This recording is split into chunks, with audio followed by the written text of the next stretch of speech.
Good news if you're in the market for a car you won't be able to drive. Wait, is that good news? Welcome to the Jason Rand Show, presented by None Better Tax Resolution.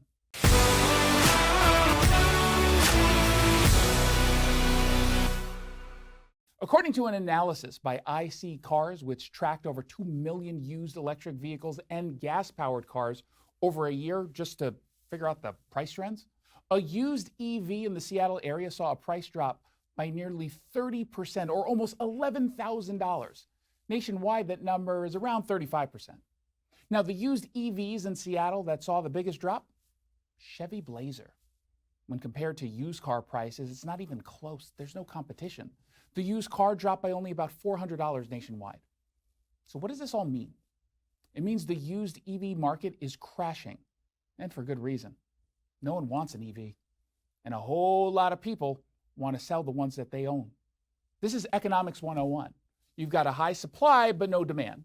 That means prices come crashing down. So why are there so many used EVs on the market? Because they're not great investments yet. For starters, there's nowhere to plug them in. We're nowhere near ready for the switch to EVs, and yet the government is forcing us to ditch new gas cars for the electric vehicles in just a few years from now. Earlier this year, Governor Jay Inslee celebrated an $85 million grant that's meant to expand EV charging station.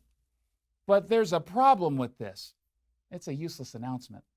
The vast majority of the stations are actually going to government buildings. There are only 141 public locations that get these charging stations under these grants, including at libraries where most people aren't going to go. And most of them are going to be in the Seattle-Tacoma metro area, where they won't really be all that accessible to the average person, even if they're public. Tukwila, for example, you get 2 of these charging stations at the Foster Golf Links. 6 are going to be hooked up at Edmonds College. The Quilceda Creek Casino in Marysville, they get 8 plugs. So hopefully you like gambling. Actually, if you're in an EV, you must love gambling. Look, an EV might be fine for a short commute to work, assuming you can actually afford the EV charging station at your house, and that is, in case you haven't noticed, you don't live in an apartment. Depending on which one you want, it runs anywhere from an inexpensive $300 or so to the more expensive $2,500 level 2 chargers, plus installation and the cost of electricity, which is, if you haven't noticed, going up. But if you're looking to actually drive more than short distances, you're going to be out of luck.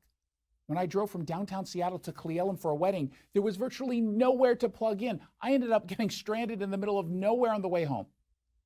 People are realizing that these cars don't work for them yet, especially in areas where it's really hot or really cold. Turns out batteries don't cooperate with extreme temperatures.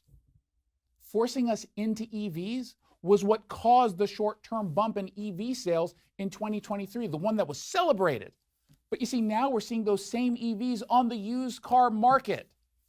But rather than admitting EV failure and figuring out how to make this work for everyone, we're still being forced into EVs. They might be cheaper to purchase, yeah, but you're still not going to be able to find anywhere to plug them in. But hey, has there ever been a better example of Democrat governance? I think not. Jason Rand's here with Greg Nunn, your local tax expert and advocate. Greg, thank you so much for coming on.